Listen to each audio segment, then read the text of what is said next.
पिछली कक्षा में हम स्विट्जरलैंड का संविधान पढ़ रहे थे और हमने इस संविधान में पढ़ा था कि स्विट्जरलैंड की जो संघीय कार्यपालिका, जिसे हम संघीय परिषद कहते हैं, उसकी कार्य और शक्तियां हमने पढ़े थे कि किस प्रकार स्विट्जरलैंड की संघीय परिषद को कार्यपालिका, व्यवस्थापिका, न्यायिक, वित्तीय क्षेत्र में महत्वपूर्ण अधिकार और शक्तियां प्राप्त हैं, लेकिन संविधान ने उसे संकटकालीन शक्तियां प्रदान नहीं की है। लेकिन फिर भी हम देखते हैं कि संविधान ने उसे संकटकालीन शक्तियां, आपातकालीन शक्तियां नहीं दी है, लेकिन इसके बावजूद भी हम देखते हैं व्यवहार में इन शक्तियों का प्रयोग उसी के द्वारा जो है वर्तमान में किया जाता है। तो इस प्रकार हमने पिछली कक्षा में संघीय परिषद के कार्य और शक्तियां प्रमुख रूप से पढ़े थे कि संघीय परिषद के कार्य और शक्तियां किस प्रकार से उसे महत्वपूर्ण शक्तियां प्रदान की गई हैं, और आज इसी आधार पर हम कह सकते हैं कि स्विट्जरलैंड में संघीय परिषद है वो वर्तमान में जितनी भी व्याप्त कार्यपालिकाएं हैं विभिन्न देशों की, उन सब में उसकी स्थिति बहुत ही प्रबल है, बहुत ही महत्वपूर्ण स्थिति उसे प्राप्त है। और आज हम विश्व में जो भी देशों में प्रचलित जो कार्यपालिका है उनमें सबसे महत्वपूर्ण शक्तियां जो है स्विट्जरलैंड की संघीय परिषद को प्राप्त है। तो देखिए, संघीय परिषद के बाद में आपका एक टॉपिक आता है संघीय परिषद तथा संघीय सभा में संबंध। तो हम इस टॉपिक को जो है इस तरह से समझते हैं क्योंकि हमने संघीय परिषद की शक्तियां पढ़ी हैं, तो उससे को रिलेट करते हुए, उससे अंतर संबंधित करते हुए हमें संघीय सभा और संघीय परिषद में संबंध को हम देखते हैं। क्योंकि संघीय परिषद के कार्य और शक्ति में हमने देखा किस प्रकार से दोनों में जो है किस प्रकार संबंध है कि संघीय परिषद जो है वार्षिक बजट उसके सामने संघीय सभा के सामने रखती है और संघीय सभा ही वार्षिक बजट को जो है पारित करती है। तो इस प्रकार हमने कार्य और शक्तियां भी पढ़े हैं। तो इसके साथ ही हम इसके पैरेलल, इसके समानांतर जो है अगला टॉपिक पढ़ते हैं संघीय सभा व संघीय परिषद में संबंध, जो कई बार आपकी परीक्षाओं में आता है कि संघीय सभा और संघीय परिषद में क्या संबंध है। देखिए, संघीय सभा व संघीय सभा व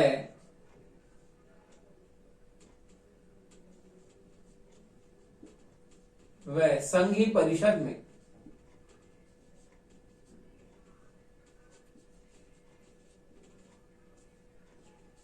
संबंध, संघीय सभा व संघीय परिषद में संबंध। तो देखिए, स्विस संघीय परिषद, स्विस संघीय परिषद, स्विस संघीय परिषद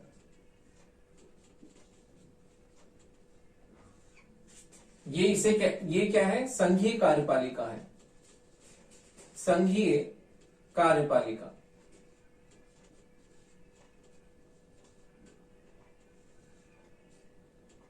स्विस संघीय परिषद तथा संघीय सभा, संघीय सभा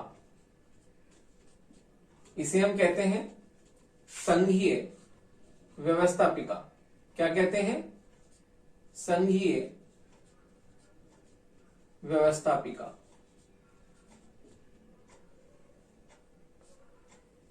देखिए कि आपसी संबंधों की व्याख्या कि आपसी संबंधों की व्याख्या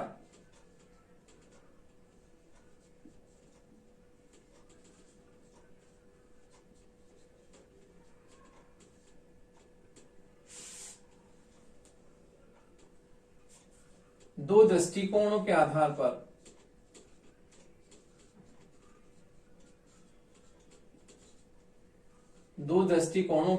पर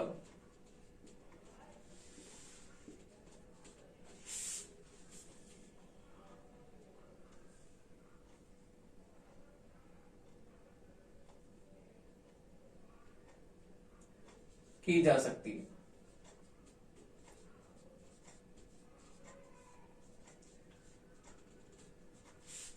दो दृष्टिकोणों के आधार पर की जा सकती है।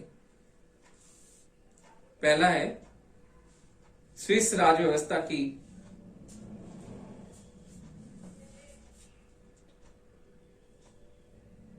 पहला है स्विस राज्य व्यवस्था की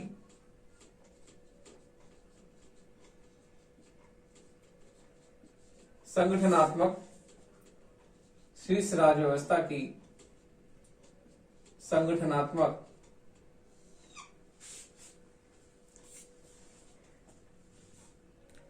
प्रकृति के आधार पर व्याख्या।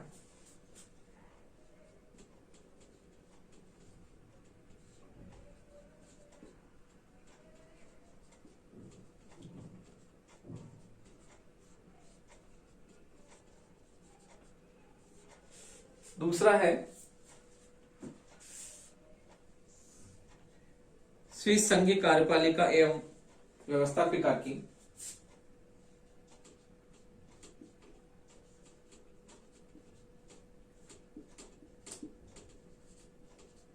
संघीय कार्यपालिका एवं व्यवस्थापिका की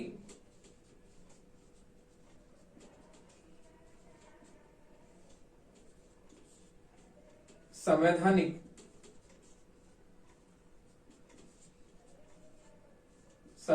स्थिति की संवैधानिक एवं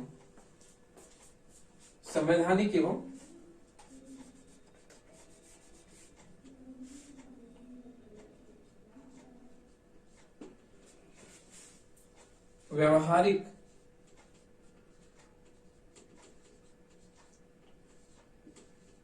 स्थिति के आधार पर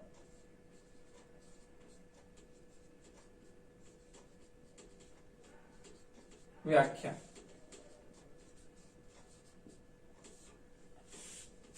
तो देखिए स्विट्जरलैंड में संघीय परिषद, जैसे कि हमने पिछली कक्षा में पढ़ा था कि संघीय परिषद को वहां पर संघीय कार्यपालिका के नाम से जाना जाता है और संघीय सभा वहां पर व्यवस्थापिका जो है उसे संघीय सभा के नाम से जाना जाता है।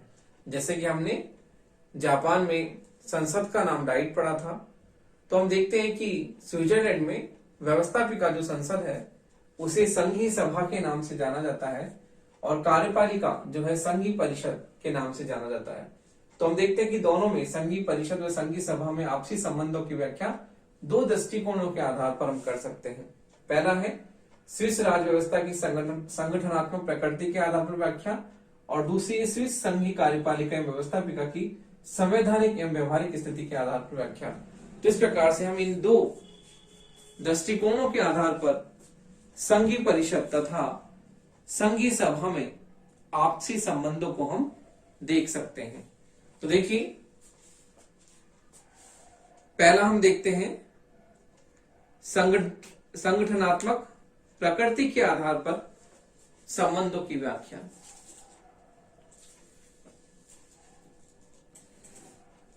तो देखिए पहला पॉइंट हम देखते हैं संगठनात्मक प्रकृति के आधार पर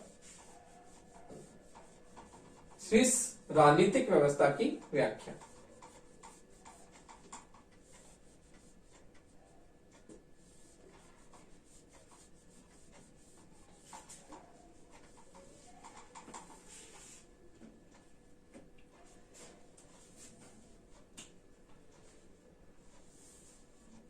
के आधार पर व्याख्या।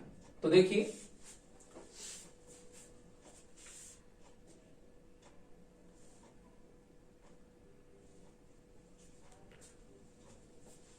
संघीय कार्यपालिका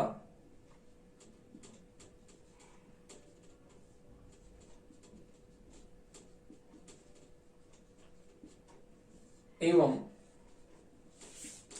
संघीय व्यवस्थापिका के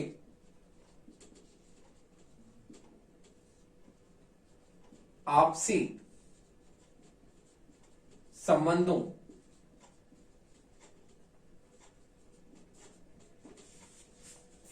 आपसी संबंधों का अध्ययन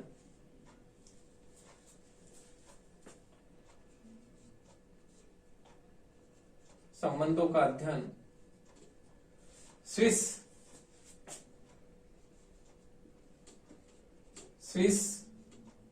राज्य व्यवस्था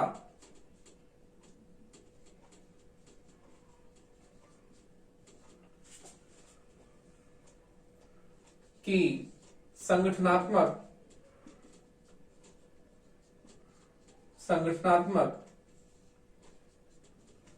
प्रकृति के आधार पर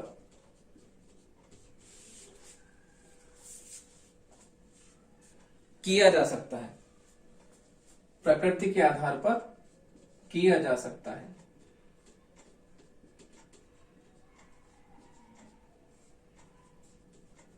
तो देखिए, संघीय कार्यपालिका यानी संघीय परिषद और संघीय व्यवस्थापिका का मतलब स्विट्जरलैंड में संघीय सभा। तो इनके दोनों के आपसी संबंधों का अध्ययन हम स्विस राजनीतिक व्यवस्था की संगठनात्मक प्रकृति के आधार पर हम कर सकते हैं। तो देखिए, स्विस राज्य व्यवस्था में जो है हम देखते हैं कि किस प्रकार से स्विस राज्य व्यवस्था का निर्माण एवं संगठन का आधार। तो देखिए, स्विस राज्य व्यवस्था का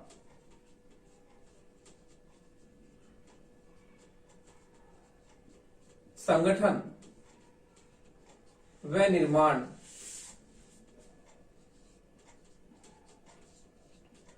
अन्य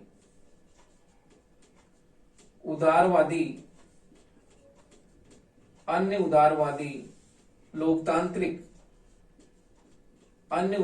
लोकतांत्रिक देशों से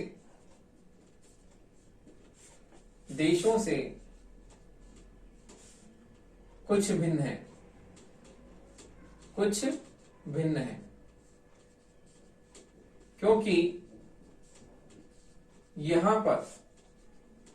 क्योंकि यहां पर न तो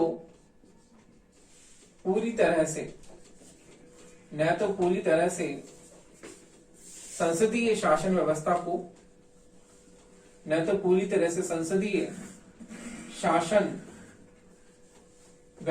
अपनाया गया है, न तो पूरी तरह से संसदीय शासन व्यवस्था को अपनाया गया है और न ही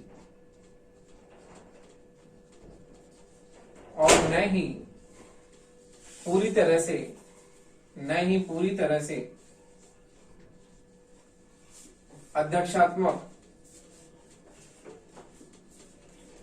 तरह से अध्यक्षात्मक शासन व्यवस्था को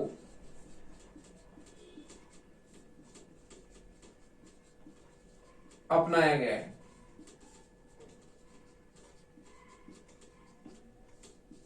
गया है। तो देखिए, हम देखते हैं कि स्विट्जरलैंड के संविधान में न तो पूरी तरह से संसदीय शासन व्यवस्था को अपनाया गया है और न ही पूरी तरह से अध्यक्षात्मक शासन व्यवस्था को अपनाया गया है। हम देखते हैं कि यहाँ पर जो है इस संविधान की सबसे अनूठी विशेषता हमें ये देखने को मिलती है कि इस शासन व्यवस्था का जो है नमूना अन्य शासन व्यवस्थाओं से बिल्कुल भिन्न है। जहां पर हम अन्य देशों में उदारवादी लोकतांत्रिक हम देखते हैं देश जो हैं, उनमें हमें शासन व्यवस्था का आधार या तो संसदीय दिखाई देता है या हमें अध्यक्षात्मक दिखाई देता है। जैसे कि हम देखें कि जापान में संसदीय शासन व्यवस्था है, भारत में संसदीय शासन व्यवस्था है, ब्रिटेन में संसदीय शासन व्यवस्था है, अमेरिका फ्रांस में अध्यक्षात्मक शासन व्यवस्था है। तो हम देखते हैं कि हम अध्यक्ष शासन व्यवस्था में हम देखते हैं कि किस प्रकार से जो है इस शासन व्यवस्था की जो विशेषताएं बहुत ही अलग हैं, क्योंकि यहां पर न तो पूरी तरह से संसदीय शासन व्यवस्था को अपनाया गया है और न ही पूरी तरह से अध्यक्षात्मक शासन व्यवस्था को अपनाया है। इस देश में दोनों के बीच का मध्यम मार्ग अपनाया गया। तो देखिए स्विस राज व्यवस्था में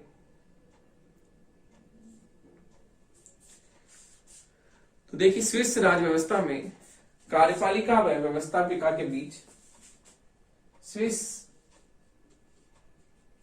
राज व्यवस्था में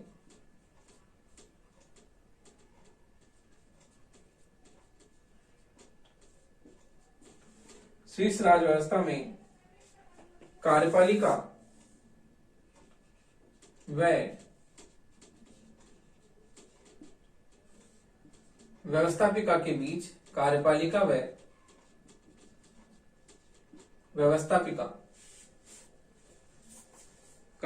व्यवस्थापिका के बीच शक्तियों का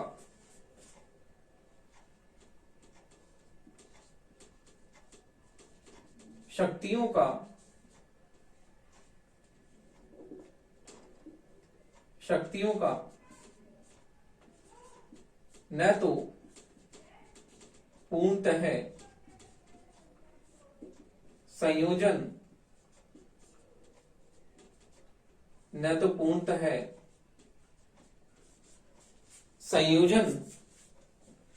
किया गया है और न पूर्णतः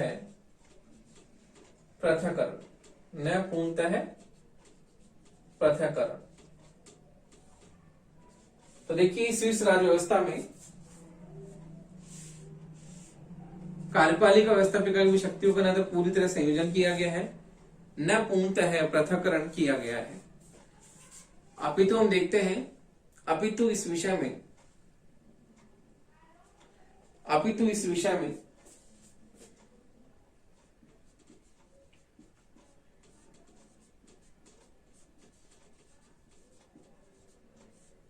स्विस राजनीतिक दर्शन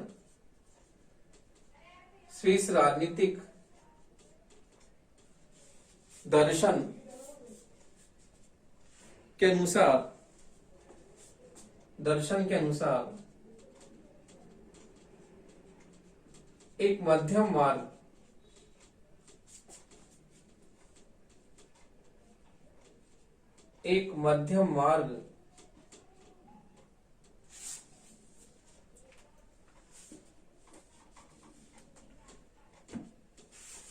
एक मध्यम मार्ग अपनाया गया है।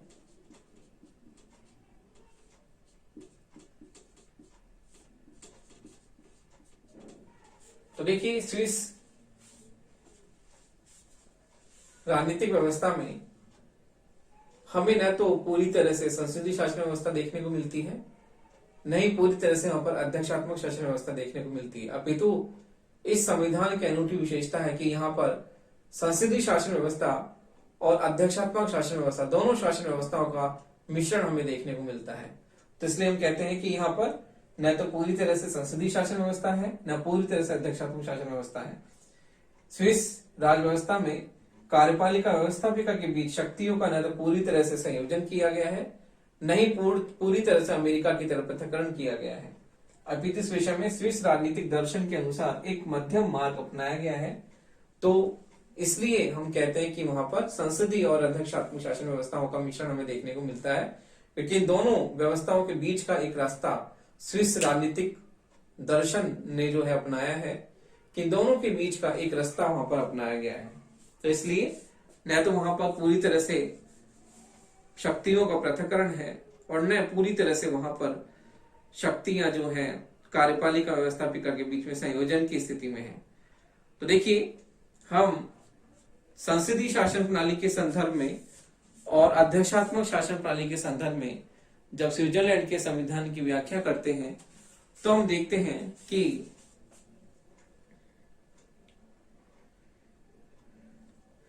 तो देखिए संसदीय शासन प्रणाली के संदर्भ में और अध्यक्षात्मक शासन व्यवस्था प्रणाली के संदर्भ में हम इसमें जो है अध्ययन करते हैं किस प्रकार से स्विट्जरलैंड में संसदीय शासन प्रणाली के अनुसार और अध्यक्षात्मक शासन प्रणाली के अनुसार कार्य प्रणाली होती है। तो देखिए इस प्रकार हम जो है संगठनात्मक प्रकृति के आधार पर हमने संबंधों की व्याख्या अभी प्रस्तुत की कि किस प्रकार से अमेरिका में स्विट्जरलैंड में जो है संसदीय और अध्यक्षात्मक दोनों शासन व्यवस्थाओं के बीच का रास्ता अपनाया गया है। अब हम देखते हैं अगली व्याख्या जो है संवैधानिक एवं व्यवहारिक स्थिति के आधार पर। तो देखिए अब हम देखते हैं कि संवैधानिक एवं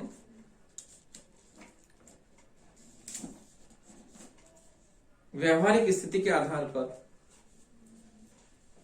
व्याख्या।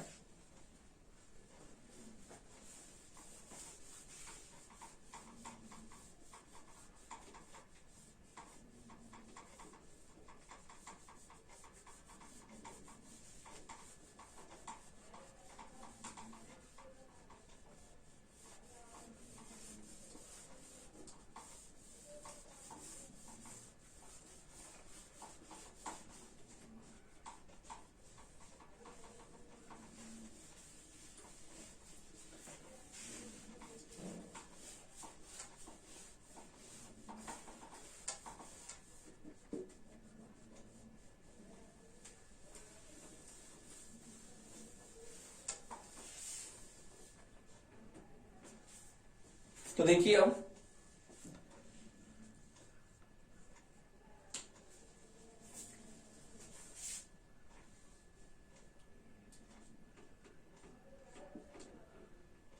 संवैधानिक एवं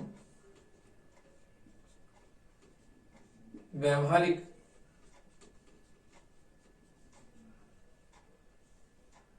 स्थिति के आधार पर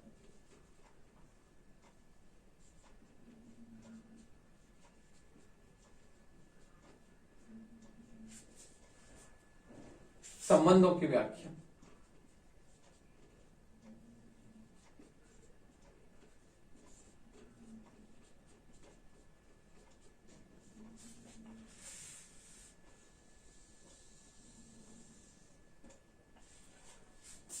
तो देखिए संगठनात्मक स्थिति के आधार पर हमने व्याख्या भी देखी। अब हम देखते हैं कि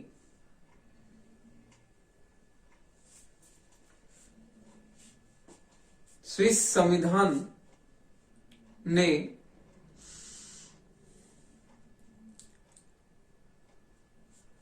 जो भी संवैधानिक एवं व्यवहारिक परिवर्तन हमें संविधान में देखने को मिले हैं, तो अब हम जो है इस संदर्भ में प्रमुख विवरण देखते हैं किस प्रकार से। देखिए इस संबंध में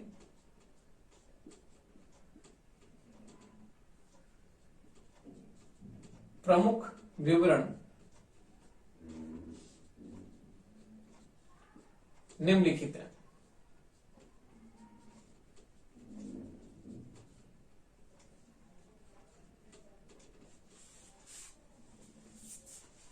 तो देखिए पहला है संबंधों की संवैधानिक स्थिति।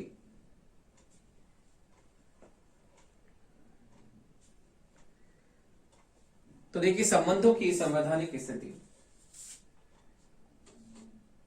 संबंधों की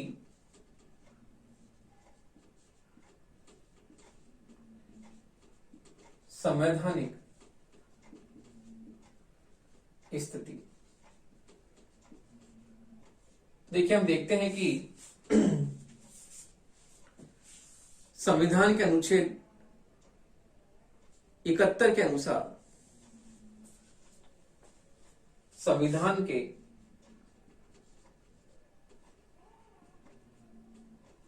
अनुच्छेद 71 के अनुसार स्विस राजमंडल की सर्वोच्च सत्ता, स्विस राजमंडल की सर्वोच्च सत्ता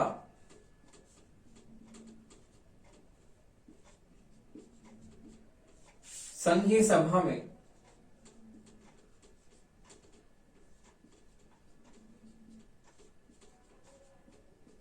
निवास करती है। संघीय सभा में निवास करती है। वस्तुतः कानून की दृष्टि से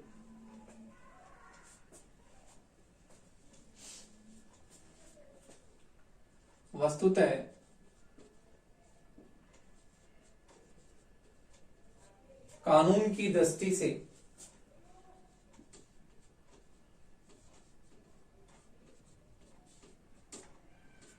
संघीय परिषद की तुलना में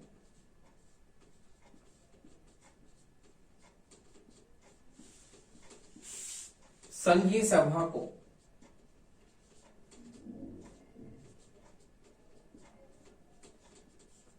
अधिक महत्वपूर्ण शक्तियां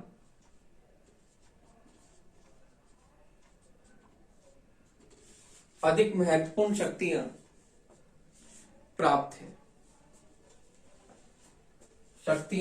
हैं। और इस कारण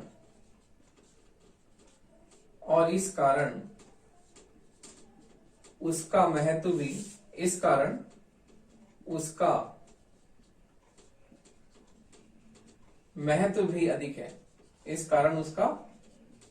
भी अधिक है। तो देखिए, हम देखते हैं कि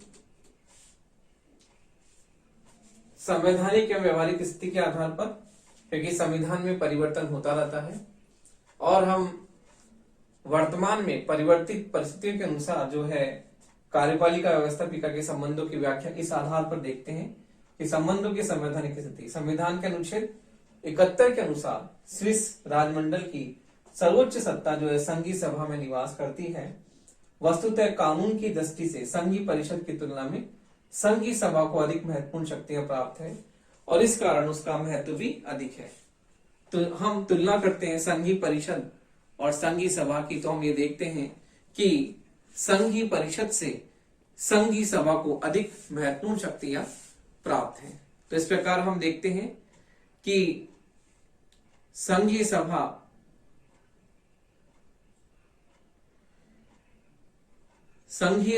जो है संघीय परिषद के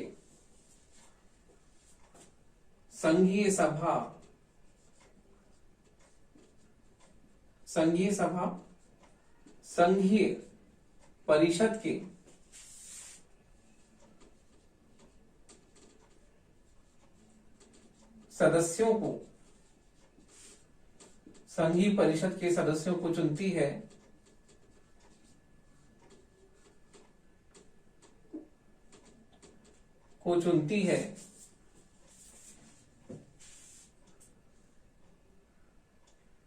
और पुनः वही परिषद के अध्यक्ष तथा वह पुनः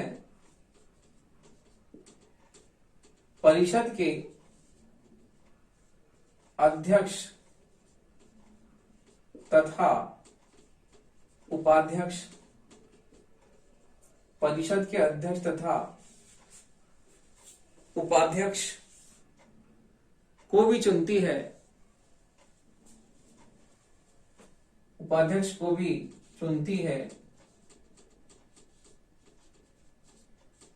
जो क्रमशः स्विट्जरलैंड के राष्ट्रपति तथा उपराष्ट्रपति होते हैं।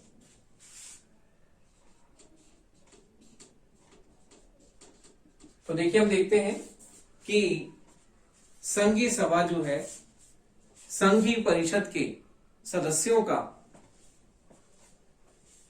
निर्वाचन करती है और वह परिषद की अध्यक्ष तथा उपाध्यक्ष को भी चुनती है, जो कि स्विट्जरलैंड के राष्ट्रपति तथा उपराष्ट्रपति होते हैं। तो इस प्रकार हम देखते हैं कि स्विट्जरलैंड में संविधान जो है, संविधान में संघीय परिषद की तुलना में संघीय सभा को महत्वपूर्ण शक्तियां प्राप्त है।